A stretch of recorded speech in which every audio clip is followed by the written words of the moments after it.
En este video les voy a compartir algunos conceptos claves, importantes, que creo que serán de utilidad para comprender mejor la bibliografía.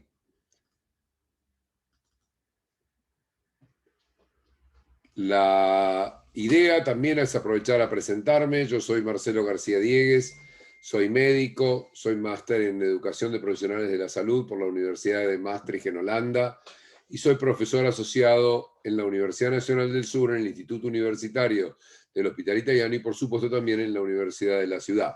Fui director de Capital Humano en el Ministerio de Salud y Desarrollo Social de la Nación durante 2 años. La idea de esta presentación es recorrer algunas definiciones claves, algunos modelos, repasar algunos ejemplos y tratar de integrar algunos conceptos. Respecto de las definiciones, la primera más importante me parece la diferencia entre monitoreo y evaluación. Monitoreo es recolectar información y analizarla rutinaria y frecuentemente para saber cómo funciona un programa. Es algo que hacemos internamente para ir siguiendo lo que venimos haciendo.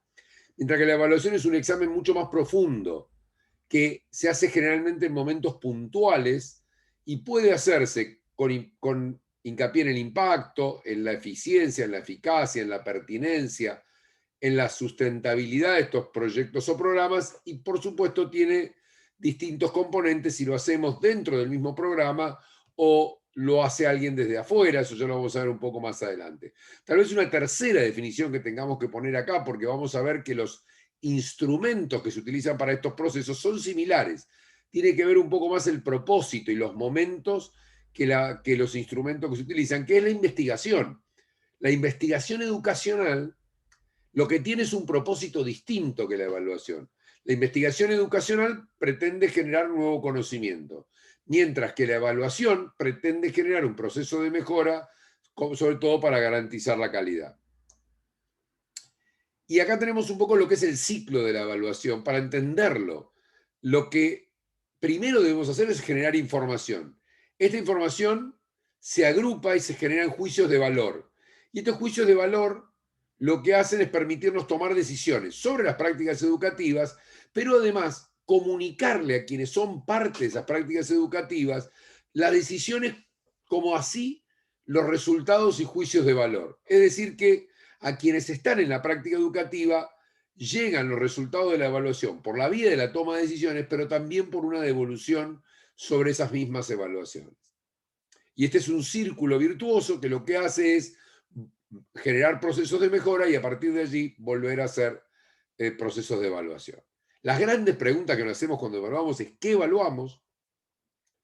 ¿Para qué estamos evaluando? ¿Cuál es el propósito? ¿Cómo? ¿Con qué instrumentos? ¿Con qué procedimientos? ¿Quiénes son los que evalúan? Y sobre todo, ¿quiénes son los destinatarios de la evaluación? Y después vamos a ver que de acuerdo a cómo respondemos estas preguntas es que tenemos diferentes modelos de evaluación. Y esto es muy importante. Por eso estas preguntas son tan claves. Porque depende cómo las respondemos, es que vamos a tener diferentes modelos de evaluación. No es lo mismo decir que vamos a evaluar para los propios actores del proceso, para los destinatarios del proceso de educación, que lo vamos a evaluar para el gobierno o que lo vamos a evaluar para los consumidores o para el público en general. No es lo mismo si vamos a evaluar el aprendizaje que si vamos a evaluar el proceso de aprendizaje. Y así cada pregunta puede tener diferentes tipos de respuestas. Lo que sí, toda evaluación debe cumplir estos 4 criterios. Ser útil, factible, ética y exacta. Debe ser útil porque la información debe permitir mejorar. Debe ser factible porque tenemos que diseñar procesos de evaluación que sean posibles de ser puestos en práctica. Debe ser ético porque los resultados deben ser devueltos, debe haber compromisos explícitos con los actores. Los actores deben entender el proceso de evaluación y este no debe ser un proceso oculto que los mira sin que ellos sepan que esto está ocurriendo. Por eso las partes implicadas tienen que tener protegidos sus derechos y tenemos que ser muy honestos con los resultados y comunicarlos. Y deben ser exactos, debe apuntar a la precisión, a revelar con claridad virtudes y defectos y no tener sesgos que permitan modificar las conclusiones. Según el sujeto que evaluamos, la evaluación es externa o es interna. Es externa cuando lo hacen agentes externos y en general es un proceso de rendición de cuentas, mientras que es interna o es una autoevaluación cuando es un proceso intrainstitucional de recolección de información y reflexión para ver la coherencia de contenidos, estrategias con los programas planteados. Y esto puede ser una complementación de ambos procesos. Frecuentemente la evaluación toma los dos tipos de procesos, tanto la evaluación interna como principio o como inicio de la evaluación y la evaluación externa como reaseguro de una mirada objetiva del proceso educativo. Otro tema importante es tener en cuenta, porque es muy frecuente escuchar, evaluamos el impacto. Y por eso me pareció importante traer este marco conceptual, que es el que Kirkpatrick plantea respecto de 4 niveles de evaluación de la formación. El primer nivel, que es la reacción o satisfacción, el segundo nivel, que es el aprendizaje, el tercero, que tiene que ver con los cambios de comportamiento, y el último, que es el impacto en resultados. Y vamos a mirar un poco las definiciones. Cuando hablamos de reacción, hablamos de medir el grado de participación de los alumnos, el grado de satisfacción, generalmente por cuestionarios, y es una mirada superficial. Que la gente esté conforme o contenta con su proceso de aprendizaje no nos asegura la calidad del proceso ni los resultados adecuados. En segundo lugar, el aprendizaje. Si se cumplen los objetivos, conocimientos, vemos, en general se utilizan acá las evaluaciones que se le toman a los estudiantes como una forma de analizar si el proceso logró que los estudiantes aprendan. Pueden también utilizarse cuestionarios o entrevistas para valorar la percepción que los estudiantes o los participantes tienen del proceso de aprendizaje. Un nivel más alto es el de comportamiento, que mide cómo se aplica este aprendizaje en el entorno laboral. Y ya acá tenemos que hacer observaciones, entrevistas, requieren más tiempo y es deseable hacerlos con cierta dilación, porque permite medir un fenómeno que es la transferencia del aprendizaje. Y finalmente los resultados, es medir la utilización efectiva en el entorno laboral. Es la utilización, no solo la transferencia inmediata, sino la persistencia de esos aprendizajes y de esos cambios de conducta que impactan a veces inclusive en las acciones que tienen los que aprendieron en su entorno laboral. Es decir, que acá lo que estamos buscando es que el aprendizaje se transfiera en conductas positivas que redundan en beneficio de aquellos que son partícipes en ese proceso laboral en el cual quienes están aprendiendo forman parte. Por eso hay que esperar más tiempo para hacer este tipo de evaluaciones de impacto. Son las más difíciles de hacer. Esto es como cuando muchas veces queremos cambiar la conducta de los trabajadores, generamos procesos de educación y lo que importa es si este aprendizaje, por ejemplo, hablando en el ámbito educativo, si hacemos formación docente, lo que nosotros pretendemos es que el proceso de aprendizaje de nuestros estudiantes sea mejor. Esta sería una medida de nivel 4. Ver que el aprendizaje de los docentes se tradujo en mejoras para los estudiantes. Obviamente es mucho más difícil y lleva mucho más tiempo. Otra diferencia importante para destacar en esta etapa de las definiciones es la diferencia entre estándares e indicadores. Estándares son criterios claros, públicos, que permiten tener parámetros de lo que pueden y deben saber, de cómo deben ser organizadas las asignaturas, de las estrategias de aprendizaje. Dan un mensaje claro de cómo debe organizarse el proceso de enseñanza-aprendizaje y para ello, en general, los organismos rectores son los que nos dictan estándares que generan criterios mínimos que debemos cumplir para asegurar cierta calidad educativa. Mientras que los indicadores son estadísticos, son mucho más duros, nos permiten realizar juicios de valor concretos porque son mensurables, son resultados mensurables. Esta es la diferencia entre unos y otros. Otro aspecto clave en la evaluación es que la devolución es clave. Nosotros tenemos que devolverle, por un lado, una devolución institucional para garantizar la mejora continua. Deben recibir una devolución de las evaluaciones quienes están en la gestión. También deben recibirlo cada una de las instituciones para que podamos garantizar la transparencia y el acceso a la información.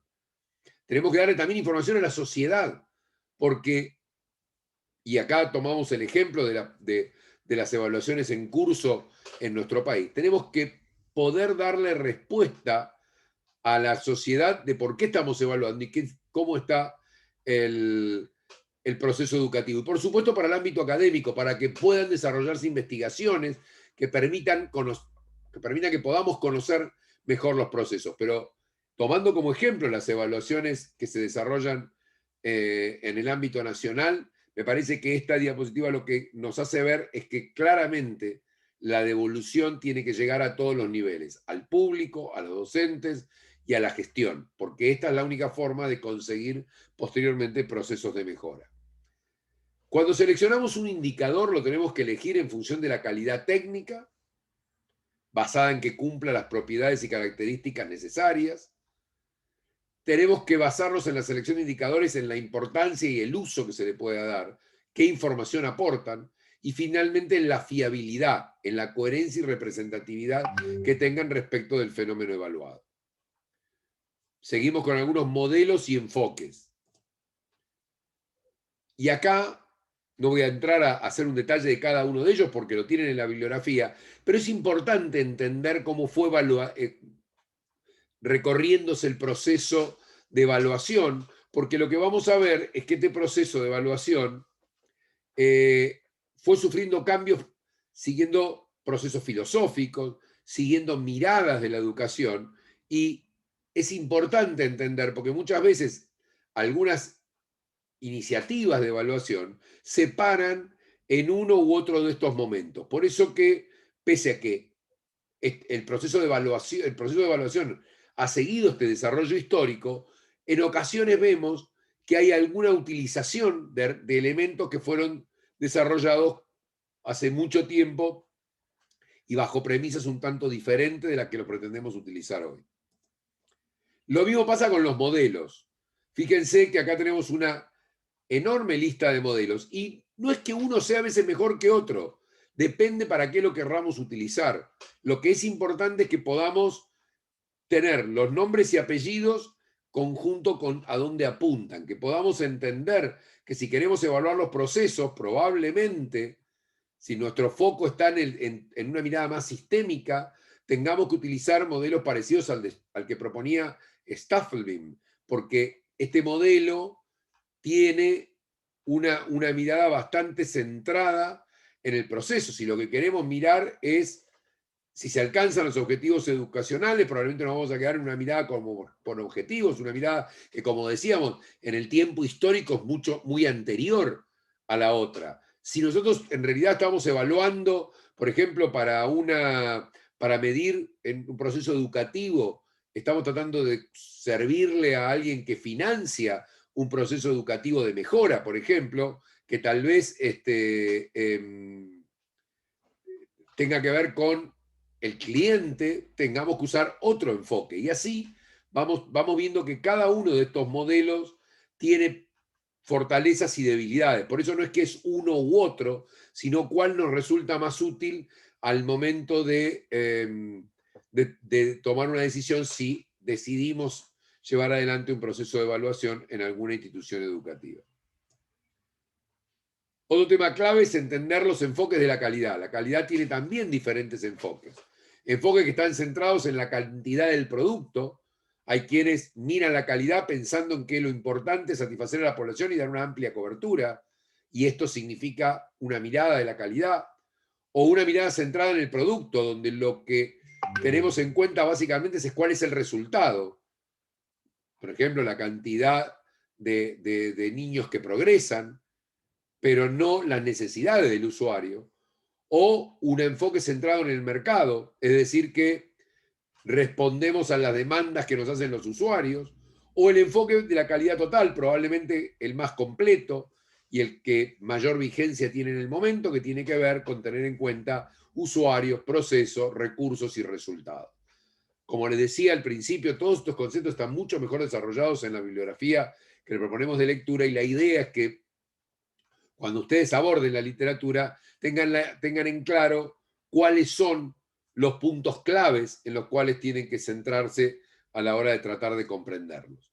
Algunos ejemplos, y acá vamos a recorrer todos los ejemplos que están centrados en la educación primaria y secundaria. tanto los de índole nacionales como los internacionales, y a dónde apuntan. Van a encontrar en la bibliografía elementos que los describen y que inclusive muestran resultados. La otra cosa que también es importante que tengan en cuenta cuando estén mirando esta presentación es que la idea es que estas diapositivas van a estar abajo para que ustedes las puedan descargar y las puedan leer también con tranquilidad. Así que lo que un poco yo quería mostrarles es que hay muchos ejemplos de evaluación. Todos estos ejemplos que estamos dando son ejemplos de evaluaciones que exceden el ámbito institucional o de una sola institución, sino que están planeados o pensados desde la globalidad del sistema.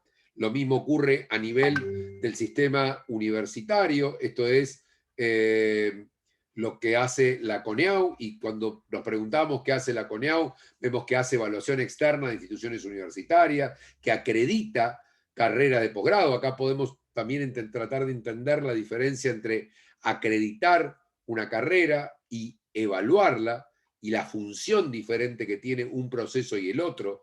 La evaluación tiene como fundamento generar procesos de mejora, mientras que la acreditación tiene un fundamento basado en poder decir que alguien cumple los estándares mínimos y por ello puede asegurarse la calidad de los resultados de ese proceso educativo. También acredita carreras de grado cuando estas están reguladas por el Estado, emite recomendaciones sobre proyectos institucionales y dictamina sobre el reconocimiento de entidades privadas y acreditación universitaria. Pues como ustedes saben, en el sistema argentino también podría haber entidades privadas que hagan un proceso de evaluación y acreditación similar al que hace la CONEAU. No hay ninguno que esté muy activo, pero esto, en caso de que existiera, quien debería determinar sobre el reconocimiento sería la propia CONEAU. Este sería un ejemplo de evaluaciones desarrolladas en el nivel de educación superior. Finalmente, y para ir cerrando, para integrar los conceptos, en primer lugar, recordar que ese círculo que veíamos de la evaluación va muy de la mano de este proceso que es el proceso de planificación curricular. Cuando nosotros nos planteamos identificar un problema y determinar necesidades, que estas necesidades se conviertan en metas, objetivos educacionales, elijamos las estrategias educacionales, lo implementemos, la evaluación y la devolución de esa evaluación sirven para que esos resultados informen un proceso de mejora que vuelve a arrancar el circuito de la planificación. No tiene sentido la evaluación si no hay devolución y no hay un impacto en las planificaciones futuras. La evaluación tiene que servir a esto. Por eso, cuando nosotros tratamos de coordinar estos tres conceptos, evaluación y acreditación, con calidad y pertinencia, entendiendo pertinencia como el generar los procesos educativos que son necesarios de acuerdo al contexto, y generar la adecuación al momento y al contexto. Cuando nosotros coordinamos estos tres conceptos, lo que encontramos es que para asegurar la calidad es necesario evaluar los resultados, pero también la pertinencia de los programas educacionales, y esto tiene que redundar o volcarse tanto en la gestión como en el aula para generar los procesos de mejora que permitan sostener y asegurar esa calidad. Estos tres conceptos claramente están vinculados y uno no, es casi indivisible del otro.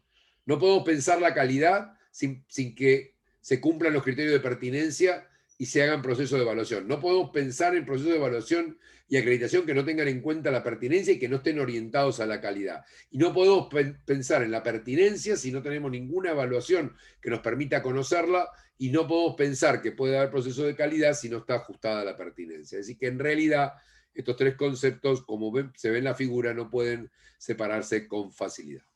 Desde ya, muchas gracias. Allí tienen los datos de contacto. Cualquier consulta que me quieren hacer la pueden hacer por el foro, o si tienen consultas que excedan o comentarios que excedan lo estrictamente relacionado al programa, también tienen ahí mis datos de contacto personal por cualquier cosa. Desde ya, muchas gracias por haber tenido la paciencia de escuchar toda esta presentación.